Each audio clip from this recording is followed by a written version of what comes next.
Ladies and gentlemen, welcome back to the Pylon Cam Fantasy Cast, Episode 2. I am your host, Mike Frisella, and today we are going to be talking about players to stop fading, players to fade, and league winners. So let's just jump right into it. So in life, have you ever done something where you look back and you're like, well, hindsight's 2020? Yeah, that is a story of a lot of fantasy managers.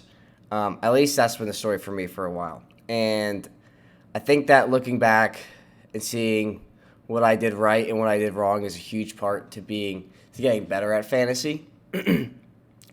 And I am going to do my best in this episode to take the hindsight to the face in my own life and to prevent you guys from suffering the same fate. So let's start with players that I think you should fade in 2021. And, we are going to start with George Kittle, tight end for the San Francisco 49ers. Right now, George Kittle's ADP, according to Underdog, is 27.3. And for those who don't know what ADP stands for, it's average draft position. And why I think that George Kittle is a huge candidate to fade this season is you kind of can make the excuse for him that, last season he had inconsistent quarterback play and he still was a yak monster and he still was a primary target in this offense. But the argument I would make is, one, he only had 2 receiving touchdowns last season. Jimmy Garoppolo is already showing that he's rattled and the season hasn't even started yet.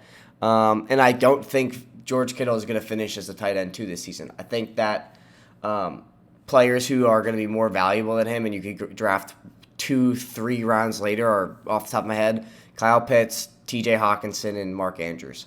I think that George Kittle's talent is unquestionable, and that's not why he's on this list. It has nothing to do with him as a player. It has nothing to do with what he's done on the field. I just think that offense is evolving, especially with Trey Lance coming into the scene. But I think Trey Lance actually is going to make George Kittle's value increase, but I think that he is the type of player where it looks like he's going to look to throw to players like Brandon Iuke and Deebo Samuel. Reports are coming out he has a better connection with those 2 receivers than Kittle. And I really just don't think George Kittle's worth the price. Second round, you could be looking at Stephon Diggs, Devontae Adams potentially in some leagues that are running back heavy, Clyde Edwards-Helaire,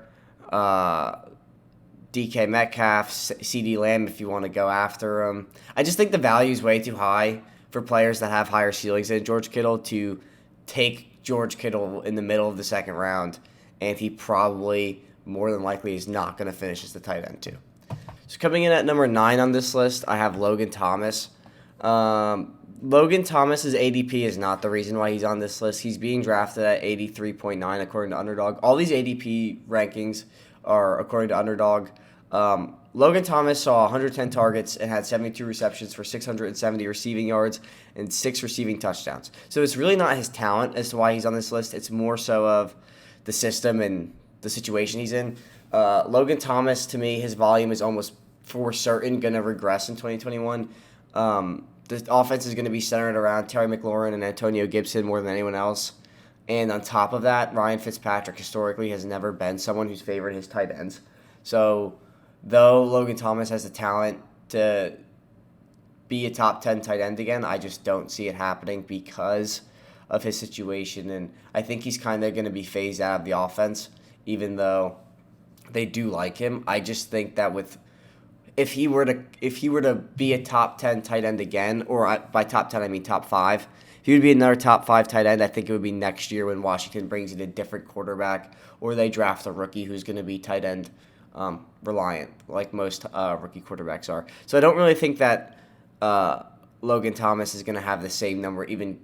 I think he'll probably finish with about, off the top of my head, like 85 targets, 50 receptions, 500 or so yards, and maybe like 4 touchdowns, which isn't terrible. I just think that in round 8, you could be getting a way higher value player than what you're going to draft. Like, I think that Dallas Goddard would be a way better selection if you're going tight end, or Mike Gesicki, over Logan Thomas because you have a veteran quarterback there who's not going to be relying on his tight ends.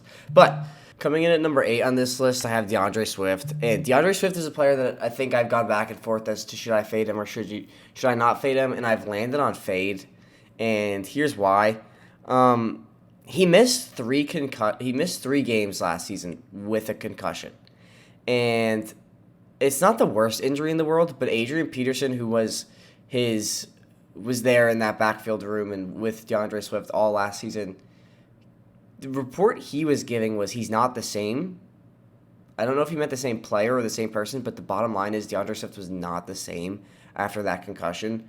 And he's already dealing with a groin injury that could sideline him for 2021 for the beginning of the year. But this is my real concern with DeAndre Swift. You're drafting him in the 4th, and I think a player that you could get in the 5th, the 6th, that has probably just as much upside for when he gets on the field is Javonte Williams. And here's my big concern with DeAndre Swift.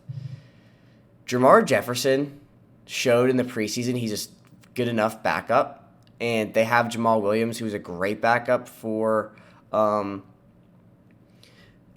Jones when they were on the Green Bay Packers. And I think that if things start to go haywire with Swift, this Lions team will just move to a committee backfield, which is a very realistic possibility. Plus, you add in that Anthony Lynn is the new OC in Detroit, and he's on the record saying 2 things. One, if you like Swift, Swift is going to play a huge role in the passing game, which I think we all know, and that he did flash his hands last season. I think his first highlight ever was the Week 1 drop he had for the game-winning touchdown. But he does have very good hands, and he is a very good player. The thing is, Anthony Lynn also said that they are going to take the approach of feeding the hot hand. So if Swift struggles in some games, I think he's going to try Jermar Jefferson. I think he's going to try Jamal Williams. I just think that the doubt around DeAndre Swift is starting to outweigh the positives, because this is a player where all the volume is there. If he can stay healthy and he shows that he's like this player they're anticipating him to be, then he's going to be fine. But if he's not, then you're using a 4th-round pick on someone who's going to be maybe the head of a committee, and who knows what that snap share is going to look like. So for those reasons, I'm kind of starting to back off Swift. I think if you say, screw you, Mike, I'm still taking DeAndre Swift, I don't think it's going to be the end of the world. I think he'll still get you points, and I think that there is a lot of room for him to be a boom player rather than a bust player.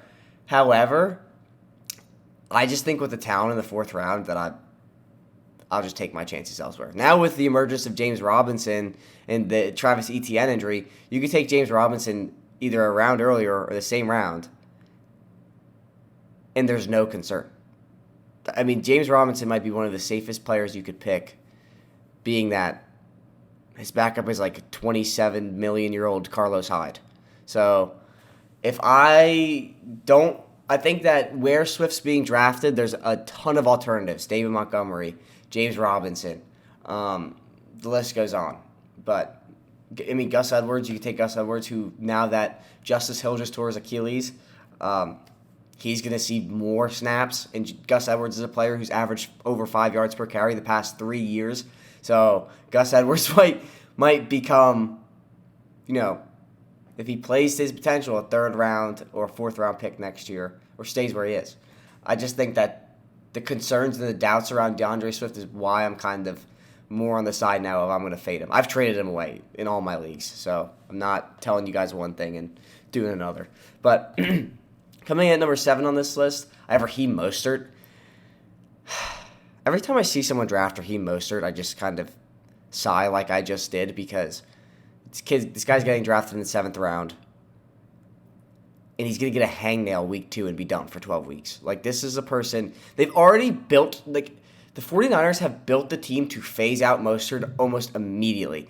They drafted Trey Sermon, who looks like a stud and is getting drafted in the same round, and they also drafted Elijah Mitchell, who will be the backup for Sermon. Raheem Mostert, I think their plan with him is We're going to run him until he breaks, which will probably be like by week 3. And if I'm using a 7th-round pick on a player who's going to help me win possibly 3 games, if he plays well, he did decline at the tail end of last season when he came back from injury. He looked pretty good this preseason against the, I think it was the Raiders. But he's just so injury prone. I'm not using a 7th-round pick. You could get, if you need a running back, you're kind of shot at this point, in my opinion. There's not really too many sleeper running backs this year. I think the best sleeper running back is Kenneth Gainwell. I really like Chuba Hubbard. I hate the landing spot, though, because he's behind like the best running back in football right now. But for a 7th-round pick, I'm not taking Raheem Mostert. He had 104 attempts, 521 yards, 19 receptions for 16 receiving yards, and 677 total yards with 3 touchdowns. And he only played 8 games. And they already have his successors ready to rock and roll whenever he gets that hangnail. Like, I'm never drafting Raheem Mostert, and you should never, ever. Just, if I'm in the position where it's like Raheem Mostert or someone else, even if it's like a deep sleeper, I'm taking the deep sleeper because I don't know. I know what the difference is. With the sleeper, you don't know the upside. With Mostert, you know he's going to be all right, and he's going to get hurt. So I'm just never, ever drafting Raheem Mostert.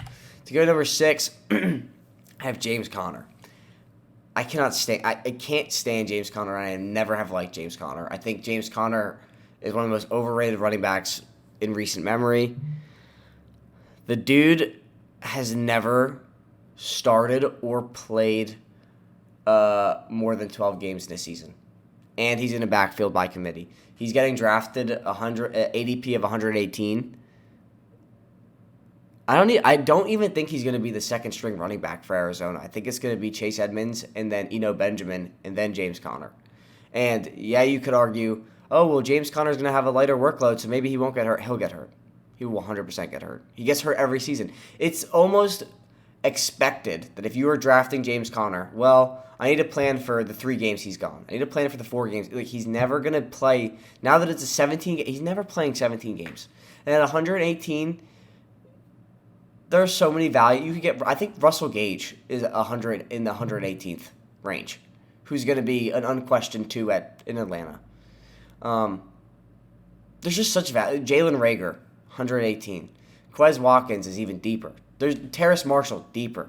Like, this guy should never be. Like, this is why in 2021, I am building every team I have drafted running back centric for the first. I'm taking 3 running backs in the first 4 rounds because the drop off is so steep. And in redraft leagues where I have 2 running back spots and 1 flex, or I have 2 running back spots and 2 flexes, God forbid anything happens to my running backs, I have an elite running back ready to go.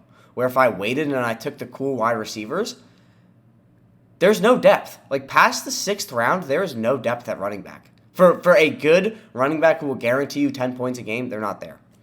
They're far and few in between. There's a few sleepers out there, but James Conner, 169 attempts, 721 rushing yards, 43 receptions, 35 receiving yards, under 1,000 yards and 6 total touchdowns when he was the guy in Pittsburgh. With a good offensive line. Pittsburgh's offensive line is bad this season. It was not bad last season. That's important. Because James Conner couldn't even do it behind a talented offensive line. He's not going to do it behind the Cardinals' offensive line in a committee. I'm never drafting James Conner. You can never convince me James Conner is the best player available, whatever round I'm in. I'd rather take Quez Watkins over James Conner. I'm never drafting James Conner. Coming in at number 5, I have Will Fuller, and I think Will Fuller is like super talented. Don't get me wrong, but I don't understand the infatuation with Will Fuller. He's being drafted in the 8th round, and he's suspended for 6 games. And I kind of don't understand the scheme fit, because if they wanted a deep threat, a pristine, brand new deep threat, they could have just drafted any other receiver that's not Jalen Waddle. Will Fuller, had 75 targets, 53 receptions, 879 receiving yards, and 8 touchdowns, which is great. but he's missing the first 6. You're using an 8th round pick on a player who's going to miss the first 6 games because he got suspended for PEDs. So he's going to regress physically because he was juiced, and he's missing 6 games. And his skill set isn't a good match with Tua. Everybody gives Tua crap. Tua's biggest struggle was throwing the ball deep last season. So you're going to go out and get a deep threat who's injury prone and coming off suspension and coming off of a roid cycle? Like, I think like in the 8th round, you can still get Kenny Gallaudet. And I know everybody like hates Kenny Gallaudet and thinks Kenny Gallaudet is going to be the biggest bust. Kenny Gallaudet was on pace for 260 like fantasy points last season. Yeah, he's in New York with Daniel Jones, and everybody hates Daniel Jones, but what if? Like, what if Daniel Jones just takes a small step forward where he doesn't turn the ball over and has one of the best red zone receiving pass catchers in the entire NFL? And you took Will Fuller over him. I think everybody who drafted Will Fuller is going to look at their draft board next year and be like, well, hindsight is 2020. Like, I don't get it. I don't get it. He's suspended for 6 games. And you're drafting him in the 8th. Excuse me. I don't get that pick. Anyway, next up on this list at number 4, I have Jalen Hurts. And I think with Jalen Hurts, everybody is a year early on him. I really do like Jalen Hurts. I think he is the perfect embodiment for like a Philadelphia quarterback. The hype around him to me has just gone completely out of control. There's no explanation for the hype. If you ask anybody who's high on Jalen Hurts, hey, why are you high on Jalen Hurts? This is their answer. Are you ready? He can run. Okay, so here are just a list of quarterbacks who can run that are being drafted after Jalen Hurts. You ready? Sam Darnold, Daniel Jones. 2 is being drafted after Jalen Hurts, I'm pretty sure. Joe Burrow could still run. It's not encouraged, but he could still run. And those are better passers than Jalen Hurts. Statistically, they are better passers than Jalen Hurts. Jalen Hurts is being drafted at an ADP of 108.7. He had 148 attempts, 77 completions, a league low, the lowest of any starting quarterbacks, with 52 completion percentage. He had 1,000 yards, 354 rushing yards, and 9 total touchdowns. Philadelphia is completely set to move off of Jalen Hurts. They have 3 first-round picks next year. They can either package them or move up, or one of their first-rounders will be high enough to take a quarterback. They brought in Gardner Minshew because they don't believe in Jalen Hurts. They kept Joe Flacco, I'm pretty sure, because they don't believe in Jalen Hurts. Everyone is expecting this breakout year from Jalen Hurts for no reason. I think that Jalen Hurts is a testament to every year there's that trendy player who's going to break out, and it makes no sense as to what this year is Jalen Hurts. He had 9 fumbles in 4 starts. There's a completely new scheme in Philadelphia. They have a rookie head coach, and Jeffrey Lurie doesn't like him. And it's no secret.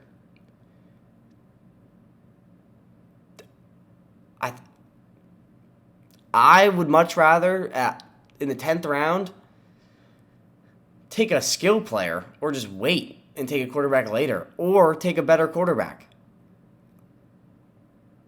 The numbers do not support a Jalen Hurts breakout year. They don't. Nowhere in what is on this screen. Looking at 52% completion percentage, 9 fumbles in 4 starts, do I see breakout candidate of 2021? Please, if I am missing something, comment below, because I have no idea what's going on or why this guy is being led to the slaughter, because next year he's going to be a bust. And next year I think he's going to break out, because when Philadelphia moves off of him, if he gets into a functional franchises that need a quarterback, hot spot, Denver Broncos, where he would flourish, then yes, I would get on the Jalen Hurts breakout hype train. This year, I have no idea where it's coming. I don't know where it's coming from, and nobody can explain to me why besides he can run. 354 rushing yards in 4 games is a lot. I'm not knocking that. But everybody likes to laugh at Daniel Jones. He led the team in rushing until he got hurt. Jalen Hurts didn't lead his team in rushing. Look at Sam Darnold's athletic ability against the Denver Broncos. I think it was week 3 last season. Joe Burrow, he won't be running much, but he can run. We've seen players come back from injury, like Joe Burrow's, and be able to run. And they're being drafted at. Tua can run. They're being drafted way later. I'm never drafting Jalen Hurts where he's being drafted. Ever. It doesn't make sense to me. Coming in at number 3, I have Miles Sanders. Miles Sanders' ADP right now is 51.0. I love Miles Sanders. I really do. I think he's an insane talent coming out of Penn State. For whatever reason, though, like Philadelphia has never been able to use him. Every time I watch Miles Sanders, he averages like 5 yards per carry and has like 10 rushing attempts. And it doesn't make sense. Like if he's averaging 5 yards per carry, feed him. And I get that there's an injury concern, but like looking at the screen right now, he had 164 attempts. Why? He's more gifted. He's a better running back to have 164 attempts. And he's a great pass catcher. He is. 28 receptions for 200 yards. Over 1,000 yards and 6 total touchdowns. But they go out and draft Kenneth Gainwell, who was one of the best pass-catching prospects coming out of this 2021 draft. And Miles Sanders is coming off an injury-plagued season. Every draft I've done recently, I've watched Miles Sanders fall, like well beyond his ADP. I think one draft he got drafted in the 7th, just because everybody kept avoiding him. It's not, again, it's like not the talent with Miles Sanders, like most of the players on this list. The Eagles just have never been able to make him work, and I don't get it. I don't understand why. I mean, it is the Eagles, and we've talked a lot on this podcast, if you followed the regular Pylon Camp podcast, as to the Eagles' dysfunction. It doesn't make sense to me. How you could go from winning a Super Bowl to forcing your team into a rebuild that fast. And you have every Eagles player in their own right is very talented, but they can't make it work. Their offense is not, like the core of their offense, the offensive line and their running game is not bad. Their receivers are trash, and I do believe in Jalen Hurts. I think Jalen Hurts can make it work, but it's not going to happen in Philadelphia. And it's because they don't believe in him, and they openly do not believe in him. They drafted him in the 2nd, which is the last flash of confidence they've shown Jalen Hurts since he's been on the team. Miles Sanders, they don't feed him as much as he should be fed. Like, yeah, you could argue, like, oh, well, he gets hurt a lot. But in a situation where you're the Eagles and you're trying to win football games, and you don't have the wide receivers to win football games, you need to feed Miles Sanders. Or you need to go out and get him a complimentary back, which I think they did this year, which will make, inevitably, Miles Sanders regress. But coming in at number 2, I have Mike Davis. Mike Davis is like almost 30 years old, which is one of the reasons he's on this list. He's being drafted in the 6th round. And he pittered out at the end of last season like bad. His ADP right now is 60.6. 2020 he had 165 attempts for 642 rushing yards, 59 receptions for 373 receiving yards, totaling 1,015 total yards and 8 total touchdowns. So why I don't like Mike Davis and why I'm fading him is because of where he's being drafted. And I think the ADP has steadily plummeted since roster cuts or roster finalizations in the NFL. They did cut Quadre Allison, which helped Mike Davis a lot because then there really was no competition. They also cut Javian Hawkins, but then they went out and claimed Wayne Gallman, who's coming off a career year. And if Davis struggles, it's going to be like a 50-50 split. After week 8, Mike Davis only had a 70% snap count twice. So for the back half of the season, he only had 70% of the snaps twice.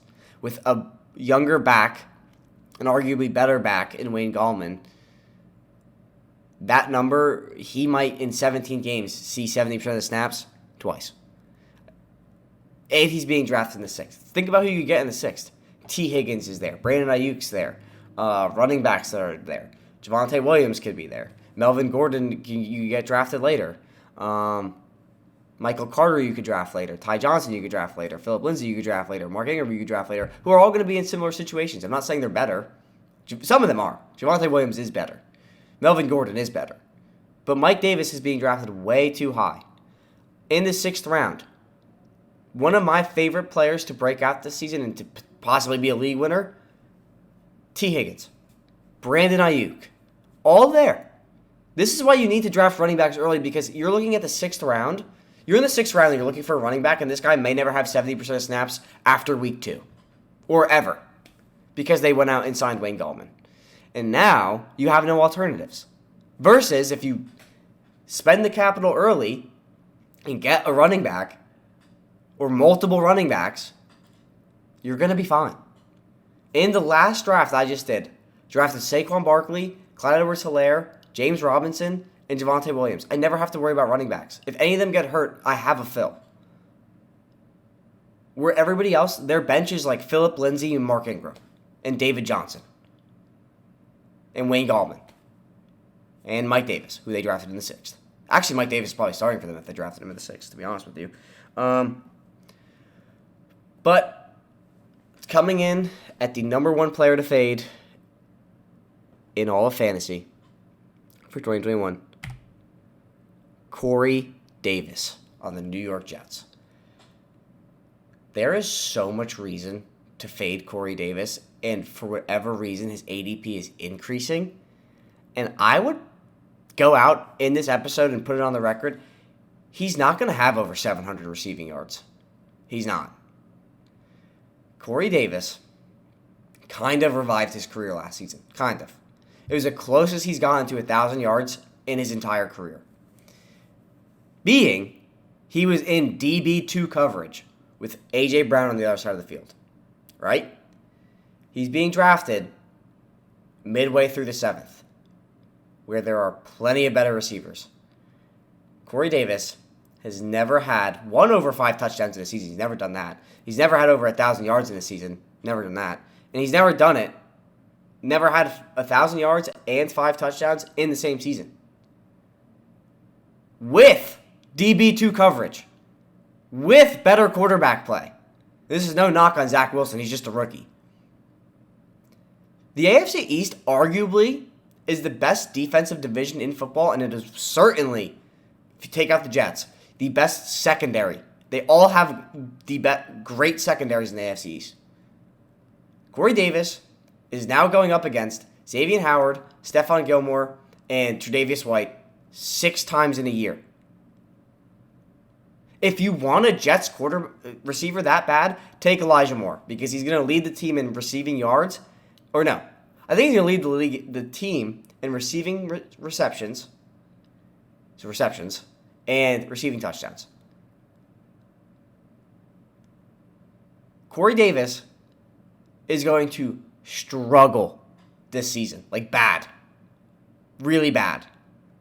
I have never believed in Corey Davis. And going into the hardest situation he's been in his entire career, why would I believe in him now? If he's never had over 1,000 yards, if he's never had over 5 touchdowns, with DB2 coverage, never done it once, with a better quarterback play in Ryan Tannehill,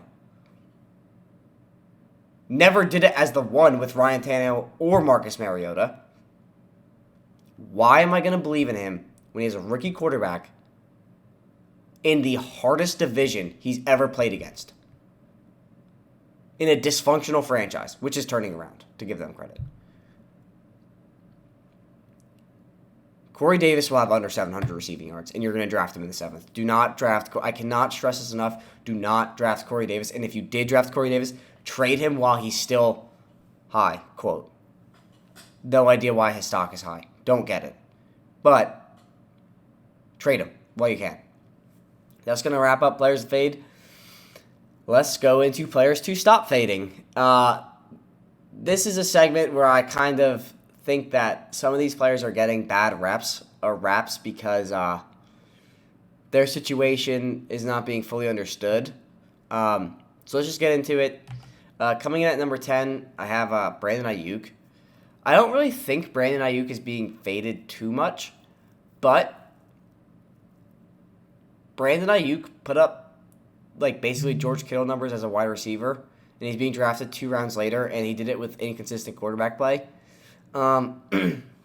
This kid is absolutely loved in San Francisco. He's one of my candidates to have an insane season. I think he could finish just outside the top 10.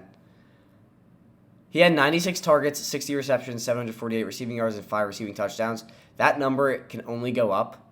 I think, especially with someone like Trey Lance who wants to air the ball out, and how fast Brandon Iuke is. San Francisco traded up to get Brandon Iuke in 2020. I think that Brandon Ayuk's upside is he could have close to 1,400 yards. I think that's really high, but I think realistically he could have close to 1,200 yards. I think with Jimmy Garoppolo and Trey Lance, and the coming added elements to this offense with Trey Lance when he plays, when he could run, and they use Brandon Iuke as that gadget player and the deep threat, I'm taking Brandon Iuke almost everywhere I can. I think that he's going to increase in every category. He's at least going to have 1,000 yards receiving. He's going to have over 5 touchdowns. He was close to 100 targets. I think with Trey Lance and Jimmy Garoppolo, he should be close to 120 targets. Deebo Samuel is coming back. But I think Brandon Iuke is a more athletic, better version of Deebo Samuel. Maybe not as good as a route runner, but he's more versatile. So, for that reason, I'm taking Brandon Iuke. I think everybody needs to chill out with taking the sexy player over Brandon Iuke and just take Brandon Iuke for what he is and how they're going to use him. I think I use the phrase hindsight is 20/20 for players to fade. I think for players to stop fading, just look at what's in front of you. Look at the obvious. And Brandon Iuke being drafted in the 4th round, his ADP is 46.9. I think it's just obvious. Just take him. If he's there and you need a receiver, take him. His upside is too high. That offense is too good for him to be bad. It really is. The offense struggled because they didn't have a quarterback. I mean, how good are you going to be without a quarterback? And that's the other thing. Brandon Iuke and George Kittle both produced without a quarterback. Now they have quarterbacks. So this is someone who I got my eye on. I've drafted him in a ton of leagues. I traded for him in a ton of leagues. I really like Brandon Iuke. Coming in at number 9, I have Nick Chubb. Nick Chubb's ADP right now is 15.1. And I don't really understand why. I understand that PPR leagues, he's not going to catch the ball, and I understand that Kareem Hunt's there. But this is someone whose talent is just you can't avoid it. He's rushed for over 1,200 yards back-to-back. He rushed for 1,200 yards he rushed for 1,000 yards in 2020. He had over back-to-back 1,200-yard seasons. He rushed for over 1,000 yards, missing 4 games, and Kareem Hunt's there.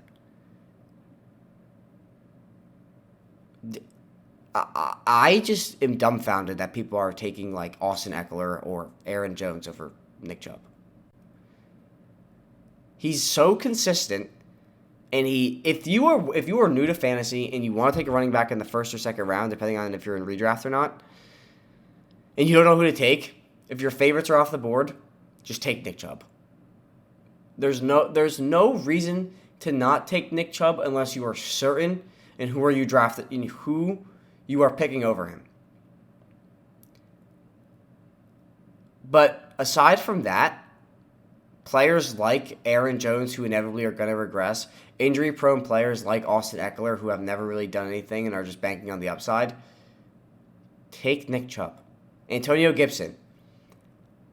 I like Antonio Gibson a lot, and I think he is one of my breakout players for 2021, but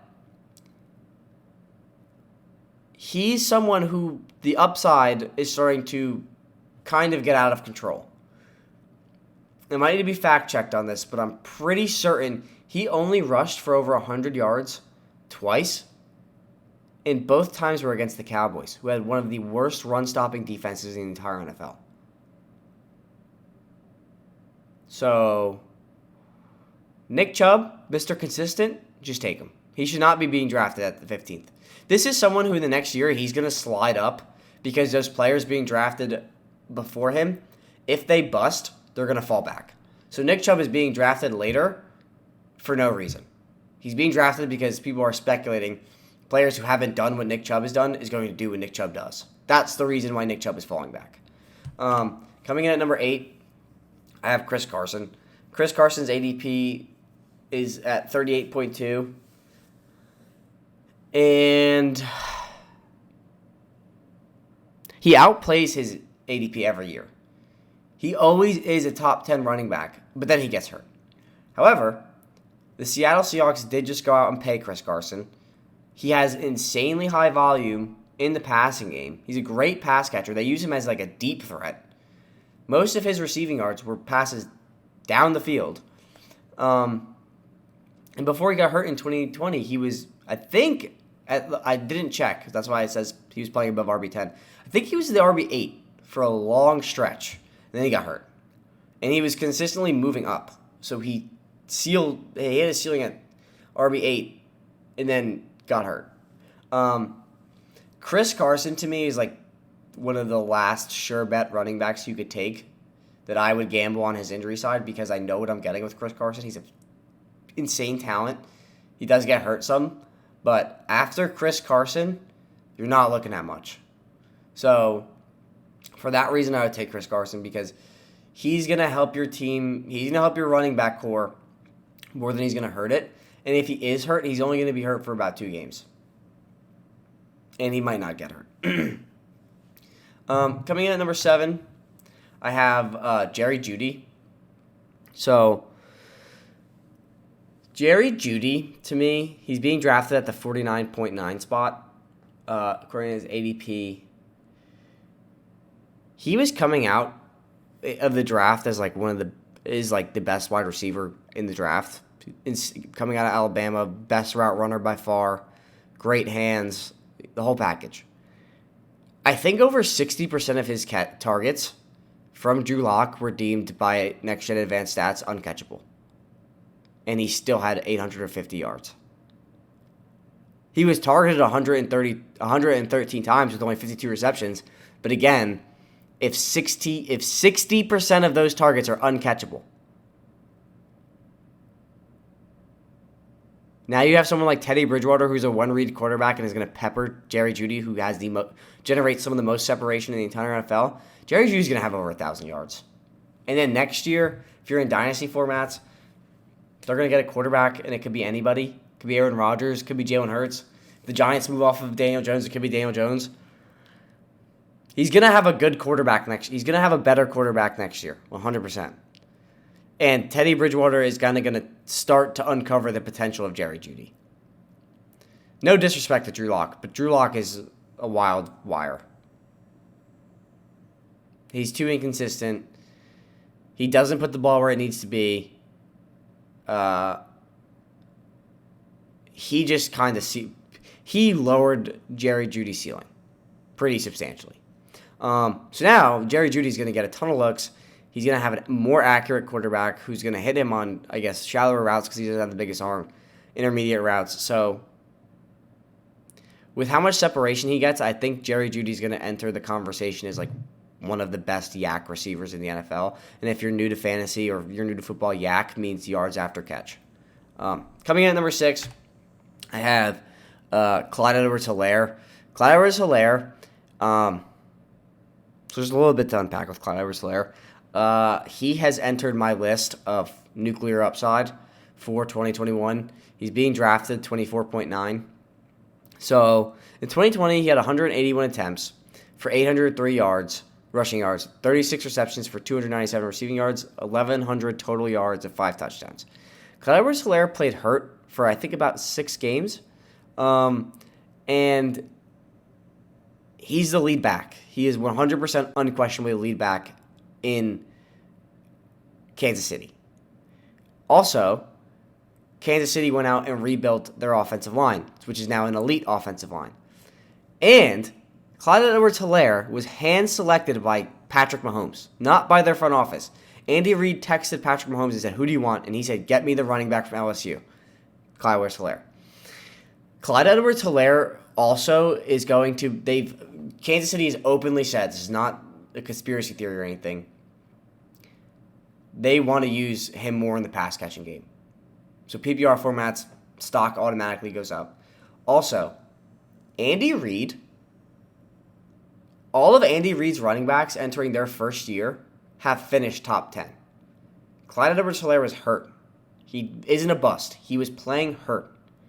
He's healthy now. They have a better offensive line. He's going to be getting the ball in space more. Schemes to get him the ball in space more. Everybody can acknowledge Clyde Edwards-Helaire is one of the most elusive backs in space. Now they're giving him the ball in space. Designed. This kid, I have him pegged as RB16. I think he could finish as high as 10 or 11. Maybe higher. I just think there's too many elements leading up to Clyde Edwards-Helaire to succeed. Coming in at number 5, we have Terry McLaurin. I'm a huge Terry McLaurin believer. I think he's one of the most kind of slept-on talents in the NFL. His ADP right now is 27.9, so just about the third round. Or just about the fourth round. So he had 134 targets in 2020, 87 receptions, 1,100 receiving yards, and 4 receiving touchdowns, and he's never had a quarterback, but 2, he's never had a wide receiver 2. So going into Washington football games, every team just goes, okay, let's just stop Terry McLaurin and we'll win. And they were pretty much right until they built the defense they have. Now, I don't believe in Ryan Fitzpatrick. I'm not going to say I do. But I do know that Ryan Fitzpatrick has a rocket arm and loves to throw the ball down the field. And not only does Terry McLaurin have a quarterback, he now has a legitimate wide receiver 2 for the first time in his career. He has Curtis Samuel there. He has a running back there. And they have De'Ami Brown. On top of that, Terry McLaurin finished 12th in targets. And he's going to have more targets. Because it's going to be harder to stop Terry McLaurin. Terry McLaurin, to me, could finish as one of the biggest league-winning wide receivers for 2021. Coming in at number 4, I had David Montgomery. So David Montgomery is one of the last running backs you could get that I think is a pretty sure bet to put up at least 20 points every other week, which is kind of the expectation for the top running backs is like give me 15 points at least. His ADP right now is 34.6, so he's being drafted in the 4th round. Midway through the 4th. And he finished 2020 with 247 attempts, 1,070 rushing yards, 54 receiving yards, and 438 receiving yards. Or 54 receptions with 438 receiving yards, 1,500 total yards, and 10 total touchdowns. Here's the crazy thing about David Montgomery. Well, let's talk about the situation first. Tariq Cohen is not ready to play. He's not ready to play for week 1, and I don't think he'll be ready until after week 3. David Montgomery, well, before I get too excited about his upside, also, I think Justin Fields is going to play by week 3. I think that what they're seeing with Justin Fields versus what Andy Dalton is providing, the Chicago Bears are now just honoring the promise to Andy Dalton that you're our QB1 to start the year, because they did say he would start week 1. Justin Fields is above and beyond better than Andy Dalton, and he does way more than Andy Dalton can do. He's more accurate, he's better arm, more mobile, etc. So that's going to open a new style of offense. It's going to allow for the RPO, because nobody's trusting Andy Dalton to run an RPO offense. He doesn't have legs. So, that being considered, and let's look at David Montgomery's last 6 games in 2020. In his last 6 games, he averaged 23.3 touches per game, over 100 total yards, and a touchdown. Looking at those last 6 games, he was on pace for 309 carries, 1,595 rushing yards, and 19 touchdowns. That's his upside if he plays 16 games. Now there's a 17th game. I don't think he could keep that pace, but if he plays to that pace, he could finish with 1,300 rushing yards and over 10, 12 touchdowns. Plus, he has no competition. There's Khalib Herbert, but I don't even know if they kept him on the roster. But yeah, coming in at number 3, we have Mike Evans. I think Mike Evans is just he's too can't miss for me. And he's coming off his 7th, only player in NFL history to ever do this, 7th consecutive season. So back to back, 1,000-yard receiving season. He had 109 targets in 2020 for 70 receptions and 1,000 yards and 13 touchdowns. Tampa Bay they're not changing anything. They've kept all 22 starters. They have Chris Godwin, who I expect to take a step forward, but Mike Evans is going to maybe finish just below 1,000 yards and still have about 9 touchdowns. He's not a PPR guy because he doesn't get targeted all that much, but that's not even true. But he's just too can't miss. If you take Mike Evans, you have a good wide receiver 3 or wide receiver 2. So don't fade Mike Evans. Don't get cheeky. Don't get sexy with I'm going to take so-and-so here, and then they poop the bed. Just take Mike Evans. Coming in at number 2, I have Joe Mixon. And here's why I would say stop fading Joe Mixon, but I understand. He's the player on this list where I understand why he gets faded the most. So, to me, seeing that Najee Harris is getting drafted in the first round in all formats, Joe Mixon is in a near identical situation. There's no competition. They have pretty poopy offensive lines, and they're going to have immense workloads. The only knock on Mixon over Harris is the injury history. But looking at his 2020 numbers, Mixon was on pace for 1,100 rushing yards, 368 receiving yards, and 1,500 total yards. If Mixon stays healthy, he's going to have those numbers or more. Look at the games in 2020 that he played and look at the breakdown of his points and his carries and his workload and everything. Mixon is the bell cow, and that's why he gets hurt. However, I'm going to give you this. If you take Mixon, go ahead and pick up Chris Evans. Because in the case that Mixon gets hurt, Chris Evans is the only backup, and he's looked good throughout preseason. He looks really good throughout preseason. So I would go ahead and take Chris Evans if you take Joe Mixon. Every league I have Joe Mixon in, which is a lot, I have Chris Evans just in case. I don't think they're going to split, though. I think they're going to go all in on one of them. So they're either going to go all in on Mixon until he dies, or they're going to go all in on Chris Evans when Mixon dies. Coming in at number 1, he's a number 1 player on the stop fading list, and he's also the number 10 on the league winning list. So that's the next topic is league winners for 2021, excuse me. And these are players that I've kind of looked through, and I thought to myself, this player's upside at where they're being drafted easily will win you a league. That's basically it. That's all you need to know going into this section. And coming in at number 10, also number 1 for stop fading, I have Saquon Barkley. This is the thing with Saquon Barkley that I think people just are trying to be too cute and avoid. For number 1, he's not injury prone. He had a high ankle sprain. That's not being injury prone. That is, you sprained your ankle. I sprained my ankle jumping over a dog gate in my house. Does that make me injury prone? No, it means I'm an idiot. Saquon Barkley sprained his ankle. And if you watch that play where he sprains his ankle, any other player is breaking their leg. Number 1. Number 2, he is coming off an ACL tear. But Joe Judge, and I've talked about this in multiple episodes, Joe Judge has handled this perfectly. Joe Burrow, same injury, actually even worse, has been playing 100% since June.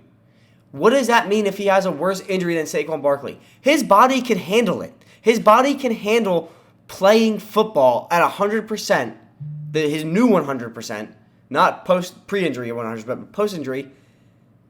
Saquon Barkley had a lesser injury and didn't start playing football until August.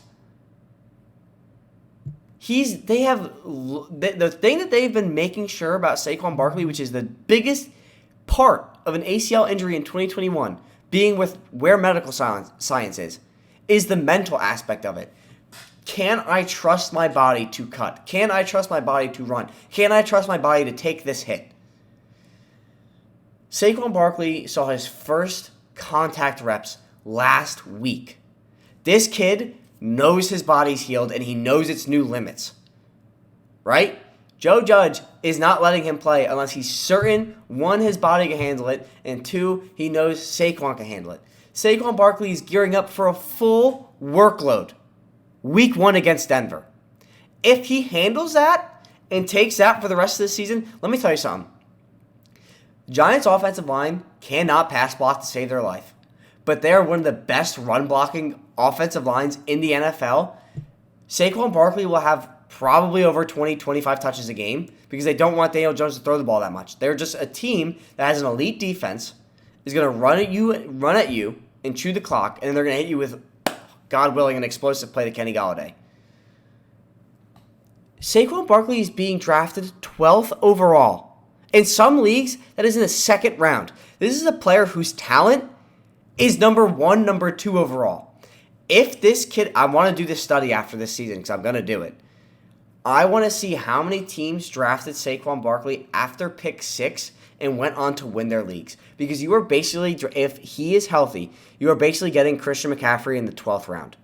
Or in the 12th pick in the second round. So you're getting two first-round players for the price of one. Potentially a mid-first round player and then the number 2 overall player on your fantasy team. Because people are worried about injury. What injury prone is to me is you have different injuries each season. Like Christian McCaffrey had 3 separate injuries last season. Ankle, quad, shoulder, and nobody is pegging him as injury prone. He played 3 games. Do you know how easy it is to bounce back from one? Well, let me back up. It's easier to bounce back from one injury than multiple injuries. That is why the Panthers went out and drafted Chuba Hubbard. Because they know to themselves, if we give McCaffrey this workload, his body's going to fall apart. Do I still think Christian McCaffrey is going to finish as the number 1 overall fantasy player? Yes, that's what I'm saying. But Saquon Barkley, do not fade him. 1, based off his talent alone. 2, the New York Giants have done an exceptional job in handling this because Joe Burrow is pooping his pants. They let him play 3 preseason snaps. 3. And he is horrified. Saquon Barkley is ready to play. He is mentally ready from the running back position, which is fundamentally more demanding than the quarterback position, to play a full workload. And this is a kid, not only is he exceptional talent, he's a physical specimen. So, you could do what you want and be stupid and take Austin Eckler over Saquon Barkley and laugh at the kid that takes Saquon Barkley. But, anyway, I'm not going to get into it. Coming in at number 9, for league winners, I have Henry Ruggs. And I hate the Raiders team. I love the Raiders. I just don't like John Gruden and Mike Mayock. I think they're horrible, horrible head coaches and GM tandem. But Henry Ruggs is being drafted at the 120.2 ADP, which is the 13th round. And he's going to be their wide receiver 1. I mean, Darren Waller is the wide receiver 1 for the tight end spot. But Henry Ruggs, Derek Carr is saying, like, this is a new receiver. And Henry Ruggs is the fastest receiver in the the fastest receiver coming out of that 2020 draft class. But now, he's an exceptional route runner. If he can pair his speed with route running, he's someone who, like, in the 13th round, if he plays to a wide receiver 1 level, like, as a wide receiver 1, averaging, like, 12 to 20 points per game in that range, that's such a steal in the 13th round. The reports are he looks great. And a lot of people have pegged Bryan Edwards as a sleeper, who is basically the same round. I mean, this is really Henry Ruggs or Bryan Edwards, but they invested a first-round pick in Henry Ruggs. So they're going to try to make Henry Ruggs the 1, and they're going to try to get their return on investment from Henry Ruggs. This is a player where you're getting him in the 13th round, and he could potentially be one of the biggest steals of 2021. Coming in at number 8, I have CeeDee Lamb. CeeDee Lamb is being drafted at 25.5 ADP. So what that means is he's being drafted midway through the 3rd round. CeeDee Lamb is going to finish higher than pretty much almost every receiver being drafted in front of him that's not DeAndre Hopkins, Calvin Ridley, Stephon Diggs, or Devontae Adams, and Tyreek Hill. I think he's going to finish higher than A.J. Brown. Well, I think he's going to finish higher than DK. I think he's going to finish higher than Terry McLaurin. I think he's going to finish higher than anybody else that's drafted near him or in front of him besides the first 5. Because I think those guys are above and beyond the whole package when it comes to wide receiver. But CeeDee Lamb, to me, he's going to finish higher than Justin Jefferson. He's going to finish higher than DK Metcalf. He's going to finish higher than Terry McLaurin.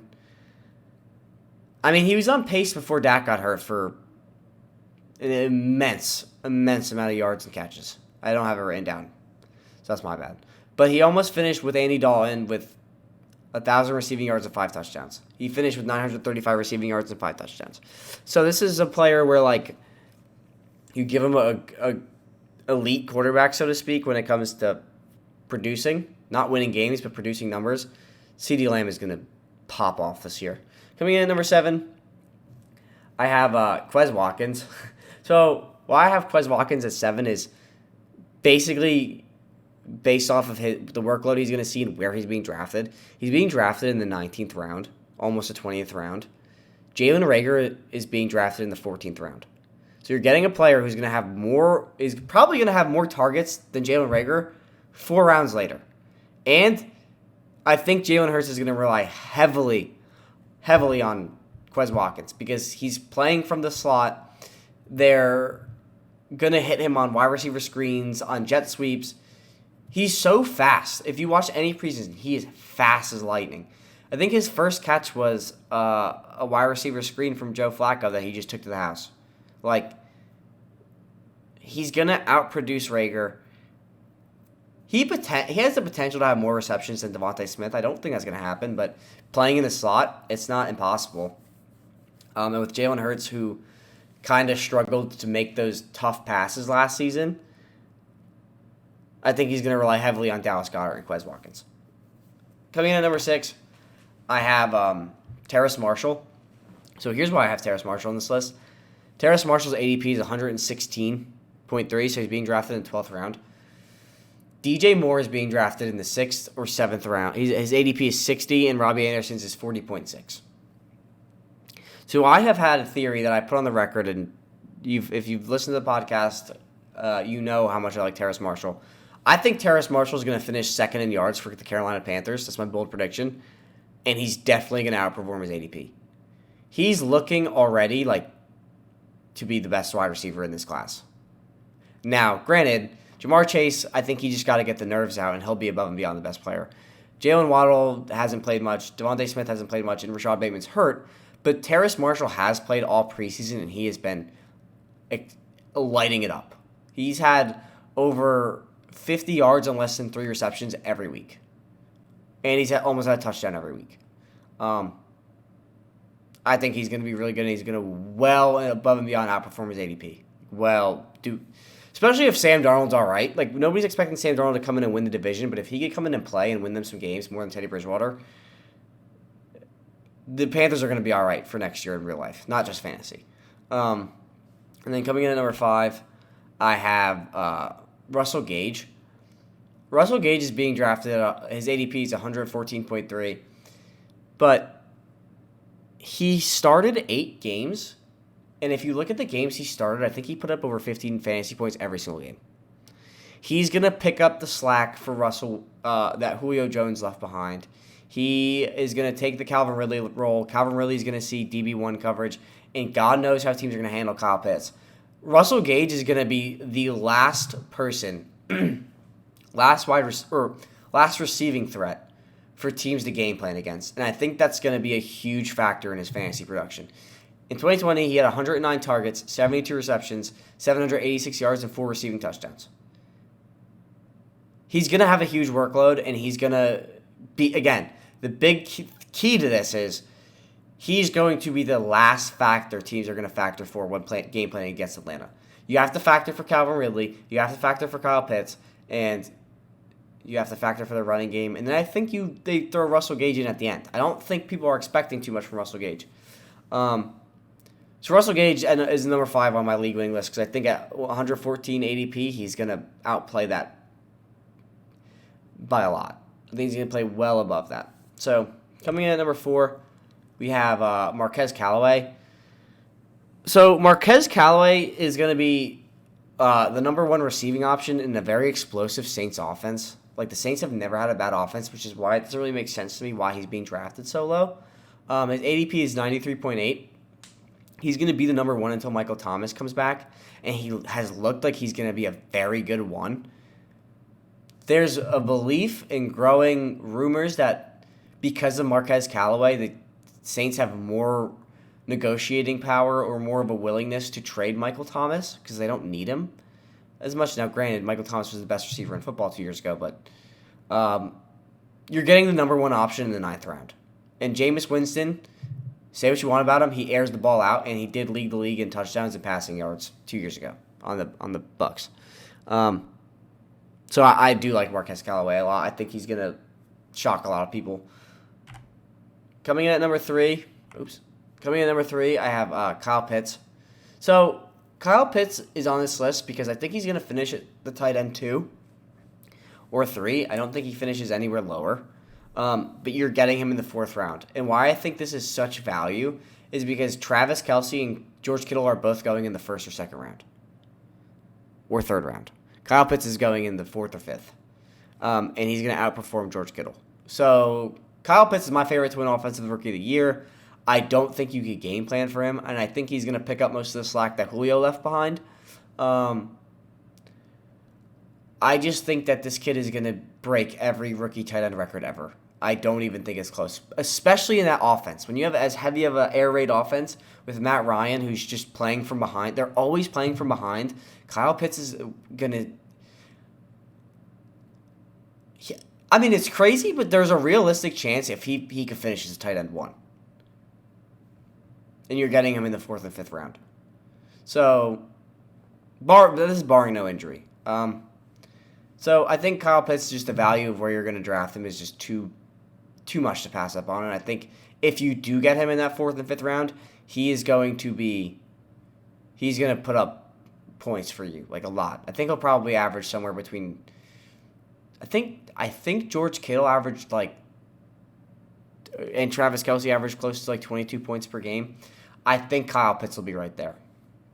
Coming in at number 2, I have Darnell Mooney. And I think Darnell Mooney is coming out to be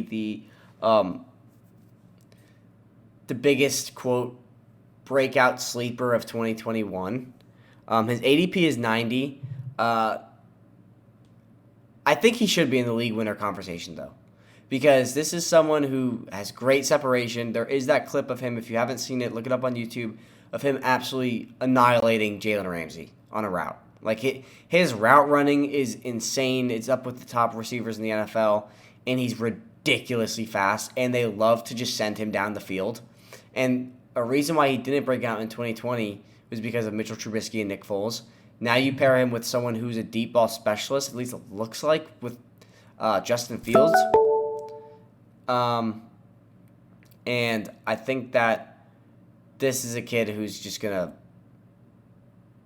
he's going to shine, especially because he's getting DB2 coverage. If he could ride up Jalen Ramsey and he's getting DB2 coverage because you have Allen Robinson on the field, no way he doesn't pop off. There's no way, unless he just stinks and we're all being bamboozled. But this is a player where, he 100% is going to pop off this season, 100%. And then I have coming in at number 1, Kenny Gallaudet. And Kenny Gallaudet, his ADP has continuously gone down, which is amazing to me. So here's a few things you got to factor in with Kenny Gallaudet and why I think people are being dumb. So in Eli Manning's breakout year with Plaxico Burress, Plaxico saw 166 targets. Okay? In Josh Allen's breakout year with Stephon Diggs, Stefon Diggs had 166 targets. Now, I'm not saying he's going to have 166 targets, but this is one of the best red zone receivers in the entire NFL when healthy. He was on pace for 260 fantasy points in 2020. In 2019, Kenny Galladay led the league in touchdowns, in red zone touchdowns, and had a 53.3% completion percentage along with 12 touchdowns when targeted in the red zone. I think Kenny Galladay is going to play his way back into a third or fourth round pick and be the biggest league winner of 2022. In the draft I just did, he got drafted in the 9th round. This is a wide receiver one we're talking about. We're not talking about a sleeper pick who's never played before. This is a player who has finished in the top 5 in his career in fantasy. He got hurt last year, and now he's on the Giants, so he's going to suck. Even, we have seen sucky teams have insane fantasy players. It doesn't make any sense, because this is the other thing, right? People will argue, Lamar Jackson can't throw. Lamar Jackson can't throw. He can only run. If Kenny Galladay, he visited with the Ravens. If he signed to the Ravens, he would probably be getting drafted in the 4th round. If he had signed with the Ravens, he probably would have been the best free agency acquisition of 2020. But because he signed with the Giants, he is now comparable to Curtis Samuel. And he should be disrespected enough to where he goes in the 9th. Because how many other injury-prone players are getting drafted before Kenny Galladay? That's why I don't buy this whole injury-prone thing. It doesn't make sense to me because people will say, he's injury-prone, and then go draft someone who is also injury-prone. Listen to me. I could be wrong, but I think Kenny Galladay will see at least 130 targets this season. And he's probably, the Giants have built this offense to be the most red zone friendly offense for Daniel Jones, being that they went out and got 2 premier red zone targets, one being Kenny Galladay and the other one being Kyle Rudolph. So they're looking to score when in the red zone. Plus, Daniel Jones throwing the ball over 20 yards, the red zone, was the best passer in the entire NFL. You have someone like Kenny Galladay who, he's not a separator. He didn't separate to get open. If I could throw a ball at you with 2 people standing next to you and you still catch it, you're open. You don't need separation. If I could throw a ball higher than everybody can reach and you could catch it, you're open.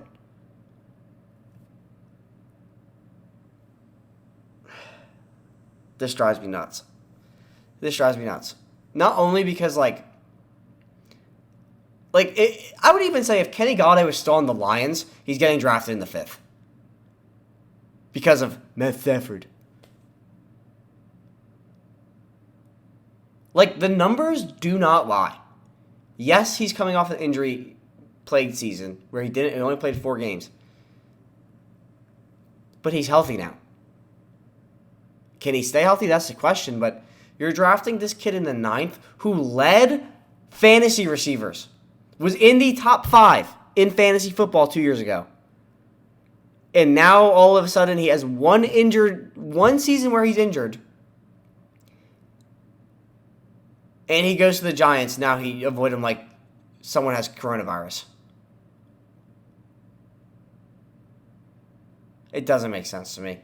But anyways, that's going to do it for this episode. I hope you enjoyed. Fade the people I told you to. Stop fading the people I told you to stop fading. Or do the opposite. I could be wrong. But if you like what you heard, if you like what you listened to, if you like my voice, come back. Come back next week. Come back on Thursday for the NFL Coverage Podcast. New fantasy content every Tuesday. New fantasy podcasts every Tuesday. We are trying to push out more short episodes during the week. And please, it helps me out a lot. Like, comment, subscribe. If you didn't like what I said, please tell me why in the comments below. I am open to new opinions. Follow me on Instagram, Twitter. We are on Spotify and YouTube. Instagram at _Pylon_Cam and Twitter at Pylon_the. Thanks for listening. See you guys on Thursday or see you next week. Peace.